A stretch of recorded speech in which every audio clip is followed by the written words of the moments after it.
The ocean breeze carried the scent of salt and betrayal. As I stood frozen in the lobby of the Grand Cancun resort, my suitcase handle slick with sweat in my palm. There he was, my boyfriend of 3 years, David, with his arm casually draped around a woman I'd never seen before. They were laughing at the reception desk, completely unaware of my presence, as if the universe had orchestrated this cruel theater just for me.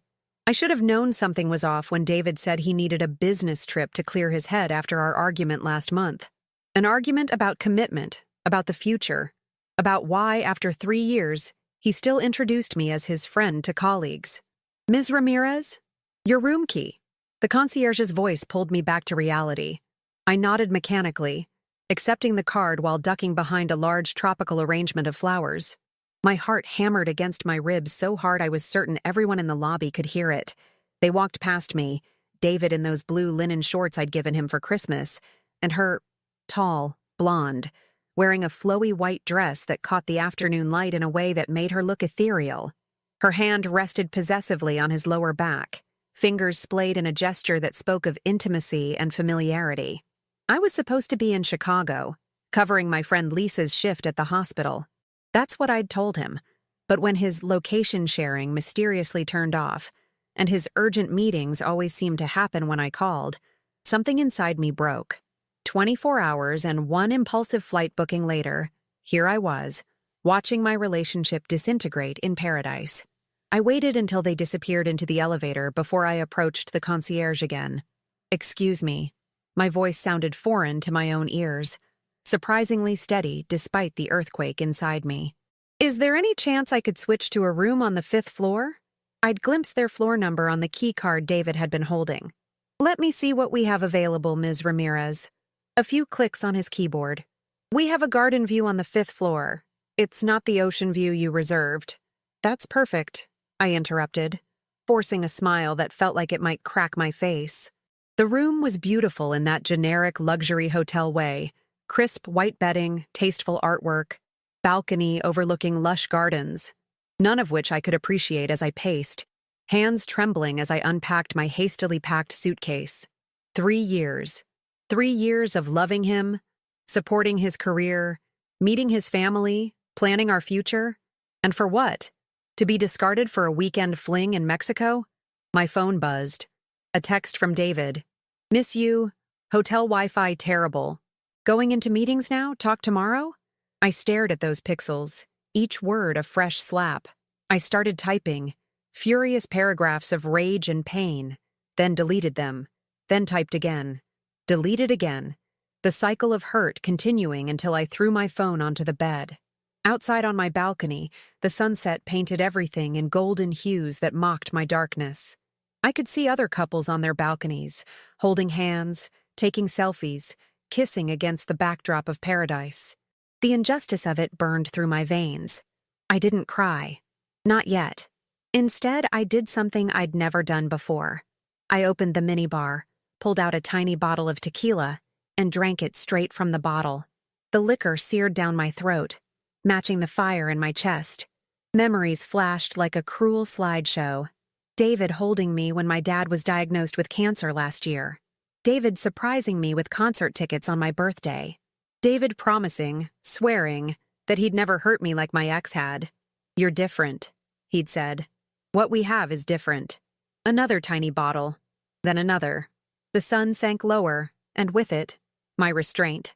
I put on the black dress I'd packed for what I'd imagined would be a surprise romantic dinner with my boyfriend. Funny how plans change. I applied my makeup with surgical precision, taking extra time with my eyes. If I was going to fall apart, I'd do it looking spectacular. The hotel bar was crowded with tourists, couples leaning into each other, groups of friends laughing over colorful drinks. I scanned the room instinctively, terrified and secretly hoping to see them. Instead, I saw an empty seat at the bar and made my way over. "Tequila, neat," I told the bartender, a young man with kind eyes that saw too much. "Rough day in paradise?" he asked, sliding the drink toward me. I took a sip, welcoming the burn. "You could say that." That's when I felt someone sit beside me. I turned, prepared to dismiss whoever it was, when my breath caught. Dark eyes, 5 o'clock shadow, a smile that transformed his entire face. Not conventionally handsome, but magnetic in a way that made it impossible to look away. "Sorry to interrupt," he said, his voice carrying a slight accent I couldn't place. "But you look like you could use someone to talk to, or someone to sit in silence with. I'm good at both. I should have told him to leave. Should have guarded my wounded heart. Instead, I heard myself say, 'I'm Elena.' 'Miguel?' he replied, offering his hand. 'And whatever brought that look to your eyes, he isn't worth it.' I laughed then, hollow and brittle. 'How do you know it's a he?' His smile deepened, revealing a dimple. 'Just a guess. Was I wrong?' I took another sip of tequila, feeling it soften the edges of my pain. 'No, you weren't wrong.' And that's when I saw them, David and his mistress, walking into the bar, her arm wrapped around his waist, her lips at his ear. The room tilted dangerously, the lights suddenly too bright, the music too loud. Miguel followed my gaze, understanding dawning on his face. "Ah," he said softly. "Him?" I nodded, unable to speak as David led the woman to a table by the window, pulling out her chair with the same gentlemanly gesture he'd done for me countless times. "Well then," Miguel said, raising his glass toward mine, "here's to making him regret every choice that led him here tonight." I clinked my glass against his, an idea, terrible and thrilling, taking shape in my mind. "You know what, Miguel? I think this could be the beginning of a beautiful friendship." I met David 4 years ago at a charity gala in Chicago. I was there representing the hospital where I work as a pediatric nurse. He was a rising star at his investment firm, tasked with schmoozing potential donors. He approached me at the open bar, all charisma and perfect teeth, and asked what a beautiful woman like me was doing standing alone. It was a cheesy line, but there was something in his eyes, a vulnerability beneath the polished exterior, that made me give him my number. Our first date was at a hole-in-the-wall Italian restaurant where the owner knew him by name. He told me stories about growing up with a single mom who worked 3 jobs to put him through college. I told him about my parents who emigrated from Mexico, about the pressure of being their American dream. "You're the real deal, Elena," he'd said, reaching for my hand across the table. "In a world of fake, you're authentic." God, how that moment replayed in my mind as I sat at the bar in Cancun, watching him whisper in another woman's ear. Miguel followed my gaze, his expression darkening. "How long?" he asked. 3 years, I replied, signaling the bartender for another round. Though clearly I've been living in a fantasy for most of them. Miguel didn't offer platitudes or tell me everything would be okay. Instead, he listened as I unraveled the tapestry of lies that had apparently been my relationship. The work emergencies that pulled him away on weekends. The passcode on his phone that suddenly changed 6 months ago. The way he'd grown distant after I broached the subject of moving in together. I kept making excuses for him, I admitted, the alcohol loosening my tongue. His job is stressful. He's dealing with family issues. He's just not ready for the next step yet. Miguel's eyes held mine. "And all this time you were what? Waiting for him to be ready? To see your worth?" His bluntness stung, but I couldn't deny the truth in his words. "I guess I thought love meant patience," I said, turning my glass in slow circles on the bar top. Turns out I was just being played for a fool. Just then, her laughter, bright and tinkling like expensive crystal, cut through the ambient noise of the bar. David was showing her something on his phone, their heads bent together in an intimacy that twisted the knife deeper. "That's the worst part," I confessed, keeping my voice low. Watching him be with her exactly how he used to be with me. Same gestures, same expressions, like I was just replaceable. Miguel's hand covered mine briefly, warm, steady. "You're not replaceable, Elena. You're just collateral damage in his selfish narrative." I pulled my hand away, suddenly self-conscious. "Sorry, I don't usually dump my emotional baggage on strangers." "I'm Miguel now, not a stranger," he countered with a smile that reached his eyes. "And sometimes it's easier to tell the truth to someone who hasn't heard all your previous versions of it." There was wisdom in that I couldn't deny. As we talked, I learned Miguel was a photographer from Argentina, in Cancun for a travel magazine assignment. He showed me some of his work on his phone, stunning landscapes and intimate portraits that captured something essential about their subjects. "You see people," I observed, scrolling through his gallery. "Not just how they look, but who they are." "That's the only thing worth seeing," he replied. Our conversation flowed easily, punctuated by glances toward David's table.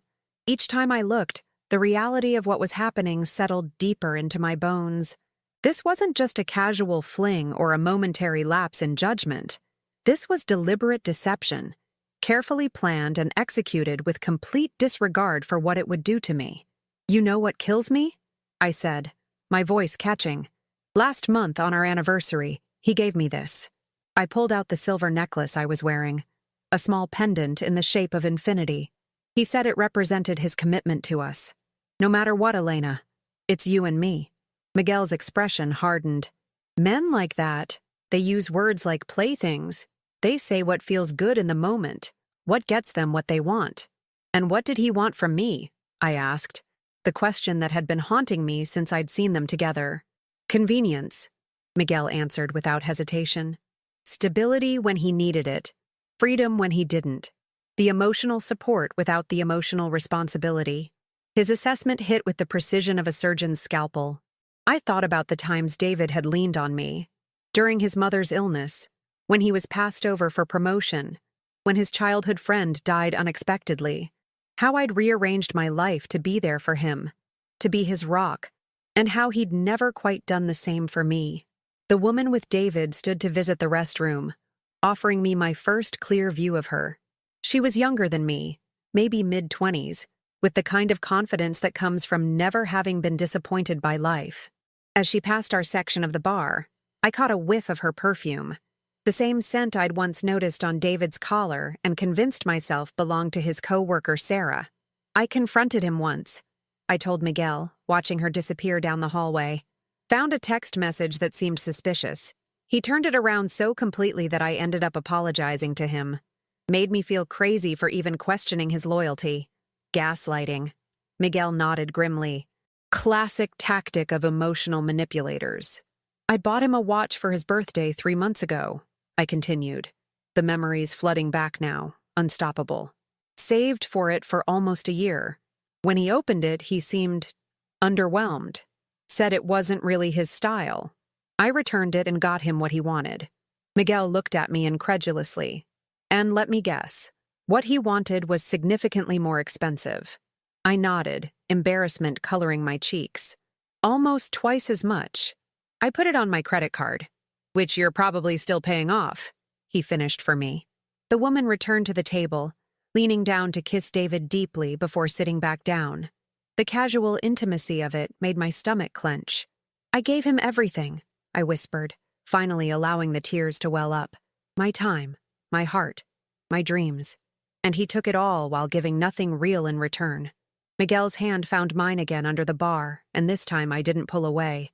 "Then perhaps," he said, his voice taking on a deliberate tone, "it's time you took something back." I looked at him, really looked at him, and saw something shift in his expression, a calculated gleam replacing the compassion. "What exactly are you suggesting?" I asked, both terrified and thrilled by the possibilities opening before me. Miguel leaned closer, his breath warm against my ear. "I'm suggesting, Elena, that we give your boyfriend a taste of his own medicine. A performance he'll never forget." I should have been appalled, should have been above petty revenge. Instead, I felt something cold and resolute settle in my chest where hurt had been moments before. "I'm listening," I said. Miguel's smile was slow and dangerous. "Good, because I have a plan that will make him regret ever setting foot in Cancún." As David and his mistress paid their bill and left the bar, his arm possessively around her waist, I made my decision. They had written me out of their story, but I was about to write myself back in, with an ending none of us would see coming. The next morning dawned bright and merciless, the sun streaming through curtains I'd forgotten to close. My head throbbed, a combination of tequila and emotional exhaustion, but my resolve remained intact. Miguel and I had exchanged numbers before parting ways, agreeing to meet for breakfast to discuss the plan further. I showered, dressed in a simple white sundress, and carefully applied makeup to hide the evidence of a night spent alternating between rage and tears.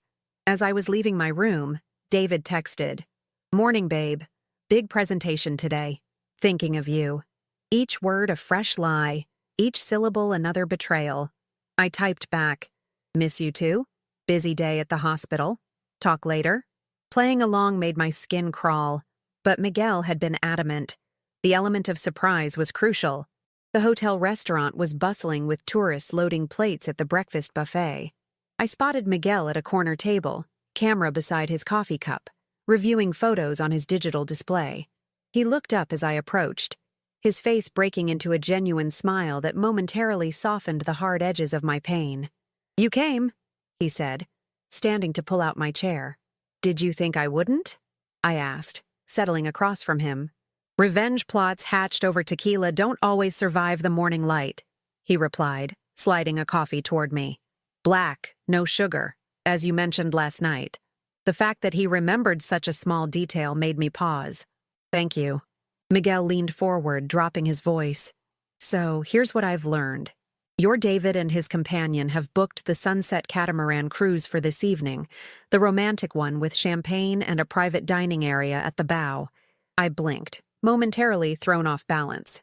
"How did you—" "I have a friend who works in reservations," he explained, cutting me off with a casual wave. "And before you ask, yes, I called in a favor this morning. The cruise isn't fully booked, and now it has 2 more passengers. Us." A flutter of anxiety mixed with anticipation in my stomach.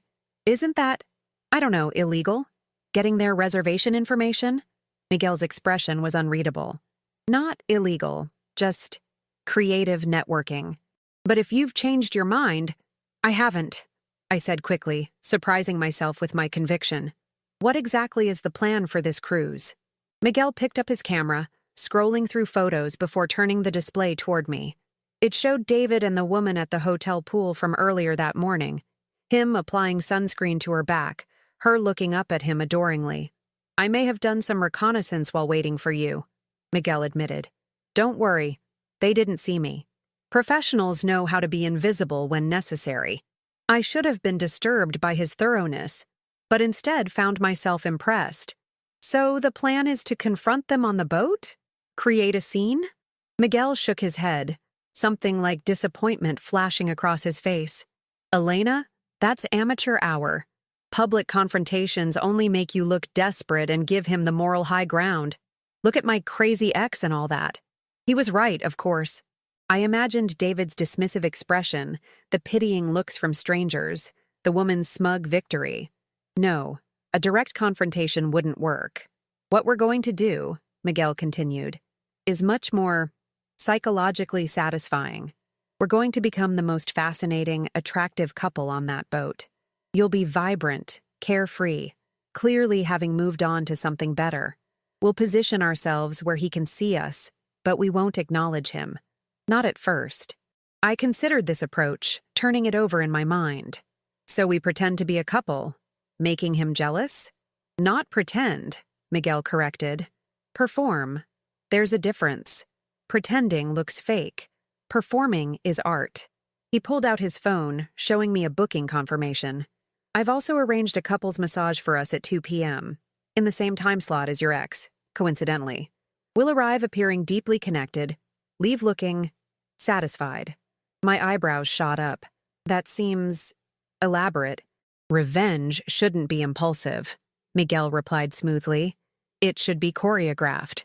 Each moment building to create the narrative you want them to believe." As he outlined more details, I realized the depths of what we were planning went far beyond a simple scheme to make David jealous. This was a complete psychological operation, designed to undermine his confidence, challenge his choices, and ultimately, make him question everything. "Why are you doing this?" I finally asked, the question that had been nagging me since last night. "You don't know me. What's in this for you?" Miguel set down his coffee cup, his expression turning serious. 4 years ago, my fiancé left me for my business partner. They had been having an affair for months while I renovated our apartment, the apartment where she and I were supposed to start our family. The raw pain in his voice was unmistakable, even years removed from the event. I never got closure, he continued. Never got to see her realize what she'd thrown away. I just had to absorb it and move on. But you have a rare opportunity here, a chance to reclaim your narrative, to end this chapter on your terms, not his. His motivation made sense, but something still felt off. And what happens after today? After the cruise? Miguel's smile returned, though it didn't quite reach his eyes. That's entirely up to you, Elena. I'm just a supporting character in this story. We spent the next hour refining details. Miguel would wear linen pants and a crisp blue shirt that set off his tan. I would wear the red dress I'd packed for a nice dinner, the one David had always said was too much for my frame. We created a backstory. We'd met 6 months ago at a photography exhibition in Chicago. I'd been his muse for a recent project. We'd fallen madly, passionately in love. The key, Miguel emphasized as we prepared to part ways before our chance meeting at the spa, is to be genuinely enjoying yourself. Happiness is the best revenge because it's the one thing they can't take from you. Back in my room, I laid out my outfit for the evening, mentally rehearsing our plan. A part of me felt childish for going to such lengths, but another part, the part that had been silently accumulating hurts and slights for years, felt vindicated. I'd spent 3 years shrinking myself to fit into David's life, adjusting my dreams to accommodate his ambitions, ignoring red flags because I thought that's what love meant. Sacrifice. But as I studied my reflection in the mirror, I realized how much of myself I'd already sacrificed before ever stepping foot in Cancun. The woman looking back at me seemed different somehow, her eyes sharper, her posture straighter. This scheme with Miguel wasn't just about hurting David, it was about reclaiming something essential I'd lost along the way. My phone pinged with a message from Miguel. Don't forget, this isn't just about making him jealous. It's about showing him exactly what he failed to appreciate. See you at 1:45. I took a deep breath, steadying myself for what was to come. For once, I wasn't reacting to David's actions or anticipating his needs. I was writing my own script, and the thought was both terrifying and exhilarating. As I left my room for the spa, I caught sight of David and his mistress in the hallway, heading toward the elevator. They didn't see me, too absorbed in each other to notice anything else. I ducked into the stairwell, heart pounding, and waited until I heard the elevator doors close. This was it. No turning back now. The performance of a lifetime was about to begin, and I was finally, after years of playing supporting roles, the lead actress in my own story. Miguel was waiting outside the spa, looking exactly as promised. Relaxed, confident, utterly magnetic. When he saw me, his face lit up with a warmth that seemed too genuine to be acted. "Ready?" he asked, offering his arm. I slipped my hand into the crook of his elbow, feeling a surprising calm settle over me. Absolutely.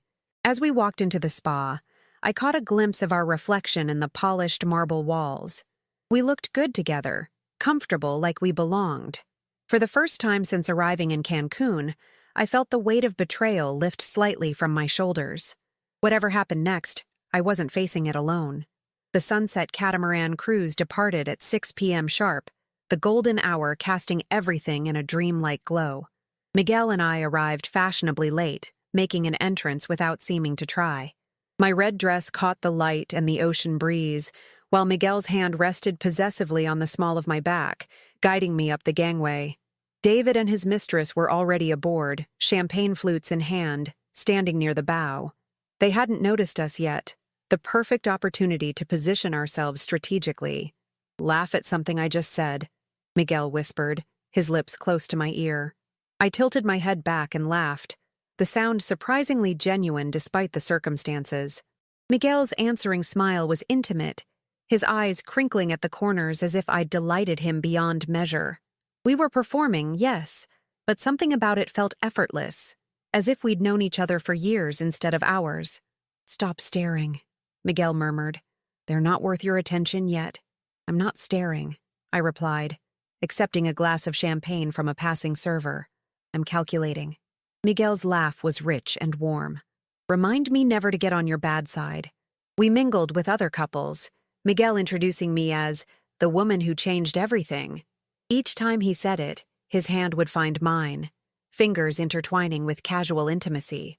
I found myself relaxing into our charade, the tension in my shoulders easing for the first time since landing in Cancun. It took exactly 27 minutes for David to notice me. I felt his gaze before I saw him, that distinctive prickle across my skin that had once meant safety, but now signaled danger. When I finally allowed myself to glance in his direction, his face had drained of color, one hand frozen mid-air as he reached for an hors d'oeuvre. His mistress, whose name I'd learned was Vanessa, followed his gaze, confusion evident in her furrowed brow. She said something to him, tugging at his arm, but David seemed incapable of response. His eyes locked on me. "Don't acknowledge them," Miguel instructed quietly, his hand sliding to rest at my hip. "Not yet. Let him come to you." We moved to the railing, seemingly absorbed in watching dolphins playing in the boat's wake. Miguel stood behind me, his chest warm against my back, pointing out something in the distance that made me smile. To anyone watching, we appeared to be a couple deeply in tune with each other, sharing a perfect moment in paradise. "He's approaching," Miguel whispered, his breath tickling my ear. "Alone. Vanessa looks furious." 3, 2, 1. "Elena?" David's voice carried that particular note of disbelief I'd been waiting for. "What are you doing here?" I turned slowly, allowing surprise to register on my face. "David! Oh my God, what a coincidence!" The lie rolled off my tongue with surprising ease. 3 years of believing his deceptions had apparently taught me something about delivery. David's eyes darted between Miguel and me, lingering on Miguel's hand still resting on my waist. "I thought you were working in Chicago this weekend." "Change of plans," I replied breezily. "Oh, where are my manners?" "David, this is Miguel." Miguel extended his hand, his grip visibly firm as he shook David's hand. "Pleasure. Elena has mentioned you. An old boyfriend, right?" The casual dismissal in Miguel's tone was masterful. David's jaw tightened, a vein pulsing in his forehead the way it did when he was truly angry. "Current boyfriend, actually," David corrected, his voice strained.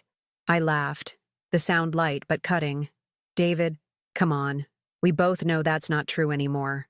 Confusion crossed his face, genuine and satisfying. "What are you talking about?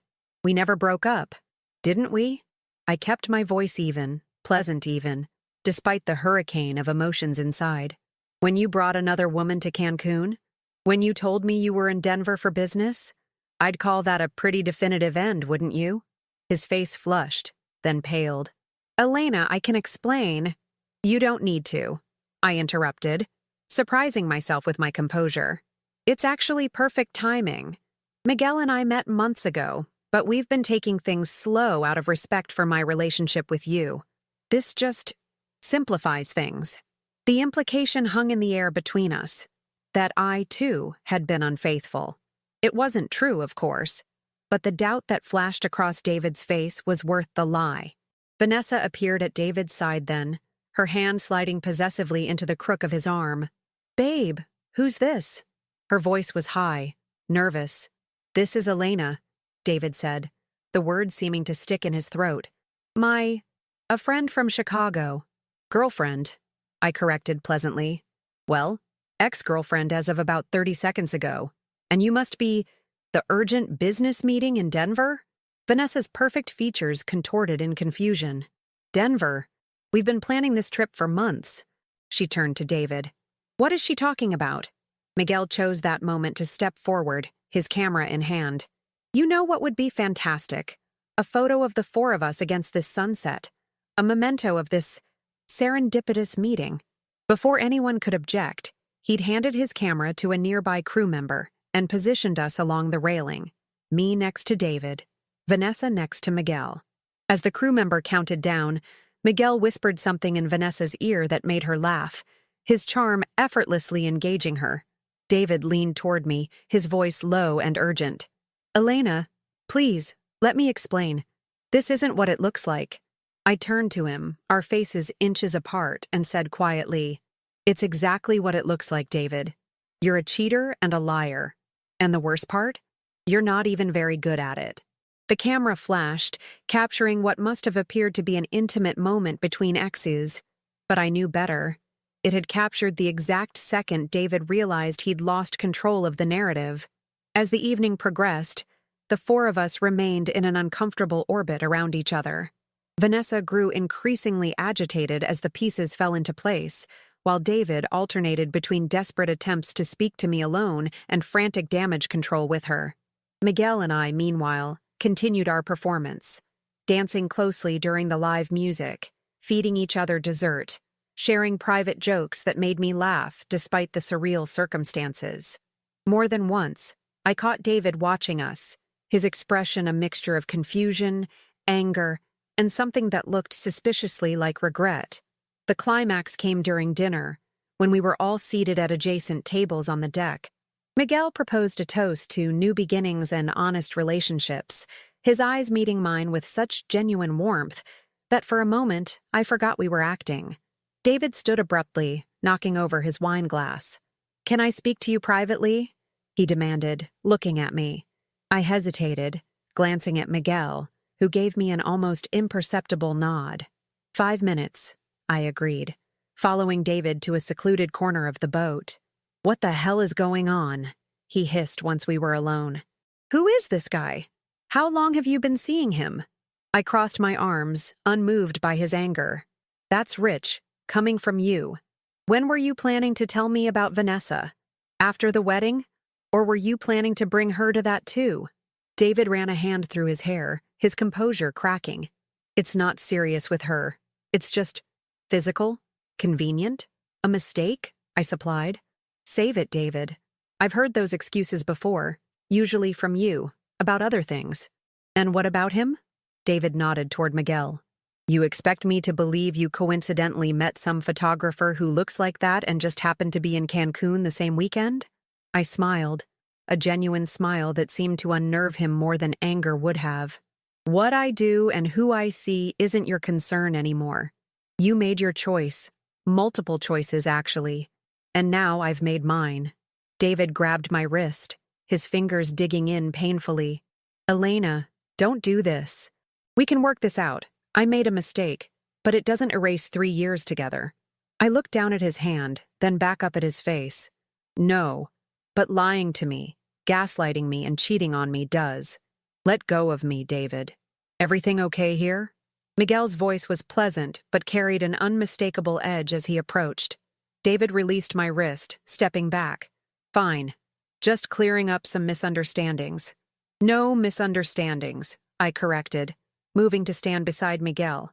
Perfect clarity, actually, for the first time in years. As we walked away, Miguel's arm around my shoulders, I heard David call after me. "This isn't over, Elena." I didn't look back. For the first time since discovering David's betrayal, I felt something like peace. The boat docked at 10 p.m., the party still in full swing. David and Vanessa had left earlier, their body language suggesting a significant argument in progress. Miguel and I stayed until the end, maintaining our charade even after they'd gone. As we disembarked, walking along the moonlit dock back toward the hotel, Miguel finally dropped the act, his hand falling away from mine. "You did brilliantly," he said, genuine admiration in his voice. "I've never seen someone handle confrontation with such grace." I laughed, surprised to find tears mixing with the sound. "I don't feel graceful. I don't even know what I feel. Vindicated? Exhausted? Liberated?" Miguel suggested. "All of the above," I admitted, plus a side of nauseous. We stopped at the edge of the beach, the hotel lights glimmering in the distance. The night air was warm, the sound of waves gentle against the shore. "Thank you," I said finally, turning to face him, "for helping me do this, for giving me back some sense of control." Miguel studied me for a long moment, his expression thoughtful. "You never needed me for that, Elena. The strength was always yours. I just gave you a stage to display it on." As we stood there, the moonlight silvering the edges of everything, I realized that somewhere between the planning and the performance, something had shifted inside me. The pain was still there, but sharper, cleaner, a cut that might actually heal properly instead of a festering wound. "What happens now?" I asked, echoing my question from breakfast. Miguel smiled, a genuine smile without any of the performative charm he'd displayed all evening. Now? Now you write the next chapter. I didn't sleep that night. Instead, I sat on my balcony watching the stars, replaying every moment of the evening, the shock on David's face, the gradual unraveling of his composure, the desperation in his voice when he realized he was losing control. There was satisfaction in those memories, yes, but also a strange emptiness I hadn't anticipated. By dawn, the ocean had turned silver pink with the rising sun. I watched as early morning joggers dotted the beach, their footprints creating temporary patterns in the sand before the waves erased them. Like relationships, I thought. No matter how deeply you pressed into someone's life, the tide eventually comes. My phone had been buzzing all night. 27 missed calls from David, dozens of texts ranging from apologetic to angry to pleading. Please let me explain. It's not what you think. How could you do this to us? With some random guy? I made a mistake. You're making one too. I love you. Only you. Please answer. The last one came at 4:38 a.m. I'm outside your door. Please. I hadn't answered. Hadn't moved. Something about the vastness of the ocean and sky had kept me anchored to my balcony chair, watching the stars slowly disappear as night surrendered to morning. A gentle knock startled me from my trance. Not my door. My balcony. Miguel stood at the divider between our adjacent rooms, 2 coffee cups in hand. Thought you might need this, he said, offering one to me. You look like you've been up all night. I accepted the coffee gratefully. Thank you. For this, and for yesterday. For everything. He leaned against the railing, his profile sharp against the brightening sky. How are you feeling? Hollow, I admitted. Like I won a game I never wanted to play. Miguel nodded as if he'd expected this answer. Revenge gives you justice, not peace. Those are different destinations. We sat in comfortable silence, watching the resort slowly come to life below us. Finally, I asked the question that had been nagging me since our performance began. Was any of it real? Between us, I mean. Miguel turned to me, his expression open and unguarded for perhaps the first time since we'd met. All performances contain truth, Elena. Otherwise, they wouldn't be convincing. That's not really an answer, I said. His smile was gentle. I know. Another knock, this time at my door, more insistent. David's voice followed, slightly slurred. Elena, please. I know you're in there. Miguel raised an eyebrow. Your boyfriend is persistent. Ex-boyfriend. I corrected automatically. What are you going to do? I considered the question, sipping my coffee. What would you do? It doesn't matter what I would do, Miguel replied. This is your story, not mine. The knocking continued, growing more desperate. I took a deep breath and stood. I should talk to him. End this properly. Miguel nodded, something like admiration in his eyes. For what it's worth, you're stronger than I was. When my fiancé left, I never faced her. Just disappeared from her life completely. Is that why you helped me? Some kind of vicarious closure? His laugh was soft, self-deprecating. Maybe. Or maybe I just couldn't stand watching another good person be treated as disposable. The pounding at my door grew louder. Miguel straightened, gathering himself. Whatever happens next, remember this. You were magnificent last night. Not because of any scheme or plan, but because you finally stood in your own truth. With that, he slipped back to his own balcony, leaving me to face David alone. I opened the door to find him disheveled, eyes bloodshot, hair askew, a stark contrast to his usual polished appearance. Finally, he breathed, pushing past me into the room. Where have you been? I've been calling all night. On the balcony, I replied, keeping my voice neutral. Thinking. David paced the room like a caged animal. About what? About him? Is he why you won't answer my calls? No, I said quietly. I haven't answered because there's nothing left to say. Nothing left. He stopped abruptly, running his hands through his hair. Elena, I made a mistake. One mistake in 3 years. I gave him a long look. We both know that's not true. He deflated slightly, sinking onto the edge of the bed. Okay, fine. Vanessa and I, it's been going on for a few months, But it doesn't mean anything. She's just convenient, I supplied. Available when I'm working night shifts? Impressed by your status? Doesn't challenge you like I do? His silence was confirmation enough. Where is she now? I asked. David looked away. She left, early this morning. Changed her flight after she realized I'd been lying to her too. And there was a certain poetic justice in that, but it brought me no satisfaction. I was going to end it with her, he continued desperately.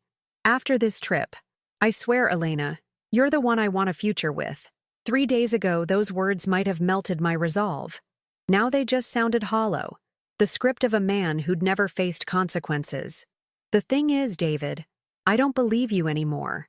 And I don't think I can build a life with someone I don't trust. Because of one mistake? He protested. No, I said gently.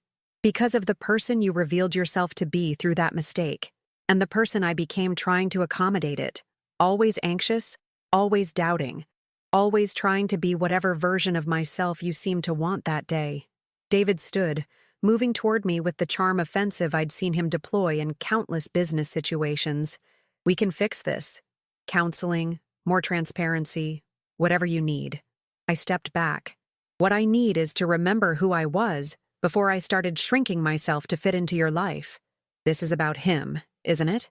David's voice hardened. That photographer. How long has that been going on? It's not about Miguel, I said truthfully. This is about me finally seeing clearly what we've become, what you've been doing, what I've been accepting. So what? 3 years just over? Just like that? I shook my head. Not just like that. It's been ending for a long time, David. I just didn't want to see it. Something in my calmness seemed to unnerve him more than anger would have. He tried another approach, moving closer, his voice softening. Remember our trip to Lake Michigan last summer? How we talked about having kids someday, building that life together. He reached for my hand. That's still what I want, Elena. With you.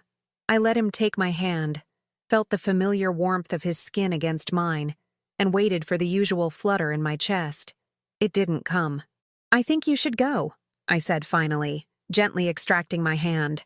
Your flight's tomorrow, right? Same as mine? He nodded, desperation creeping into his expression. We could change them. Stay another day. Work this out. There's nothing to work out, I said with a finality that surprised even me. It's done, David. After he left, reluctantly, with promises to call and text and fix this, I returned to the balcony. Miguel was gone, his side empty. Somehow I'd known he would be. I checked out early the next morning, avoiding the breakfast buffet where I might encounter David, or, awkwardly, Miguel. At the front desk, there was an envelope with my name on it. Inside was a photograph, one I hadn't realized Miguel had taken. It showed me standing on the catamaran, hair blowing in the wind, looking out at the horizon with an expression of perfect serenity. On the back, he'd written, "The moment you remembered who you are, never forget again. M." Below, that was a business card with his photography studio address in Buenos Aires, but no phone number. I smiled, tucking both into my purse. 6 months later, I stood in a gallery in Chicago, surrounded by stunning black and white photographs of women. The exhibition was called Reclamation, with each image capturing a moment of female power, vulnerability, or transformation. My photo was there, the one from the boat, enlarged and striking against the white wall. Horizon Cancún, read the small placard beside it. He really captured something special in you. I turned to find a woman in her 60s studying the photograph, head tilted appreciatively. Thank you, I said. It was a significant moment. You can tell, she replied. There's a before and after in your eyes. As she moved on to the next photograph, I felt a presence beside me. I didn't need to look to know who it was. You came, Miguel said simply. Your assistant called. Said the artist would be disappointed if his muse missed the opening. His smile was the same, warm, with that hint of mischief. And how are you, Elena? Good, I said, and meant it. Really good, actually. We wandered through the gallery, stopping before each photograph. He asked about my life in Chicago, and I told him about the promotion at the hospital. The apartment I'd moved into after leaving the one I'd shared with David. And him? Miguel asked finally. Still texting occasionally. Less frequently now. I shrugged. Last I heard, he's dating someone new. I hope he's better to her. Miguel nodded, studying me. You seem lighter. I am, I confirmed. That weekend in Cancun, as painful as it was, gave me something back. Something I'd lost long before I found David with Vanessa. And what was that? Myself, I said simply. My ability to stand in my own truth, as you put it. Later, over dinner at a small Italian restaurant, Miguel told me about his upcoming projects, his travels, the stories behind each photograph in the exhibition. There was an ease between us that hadn't existed in Cancun. No performance, no revenge plot, just two people connecting over shared experience. I leave for Tokyo tomorrow, he said as we finished our wine. A 3-month assignment. I nodded, feeling a twinge of disappointment I hadn't expected. Your work is amazing, Miguel. The world deserves to see it. He studied me for a long moment, then reached into his jacket, pulling out an envelope. What's this? I asked. An airline ticket, he replied. To Buenos Aires, for whenever you're ready. No pressure, no expectations, just an open door. I stared at the envelope, not taking it. Miguel, you don't have to decide now, he said gently. Or ever. But sometimes the most beautiful chapters start after we think the story is over.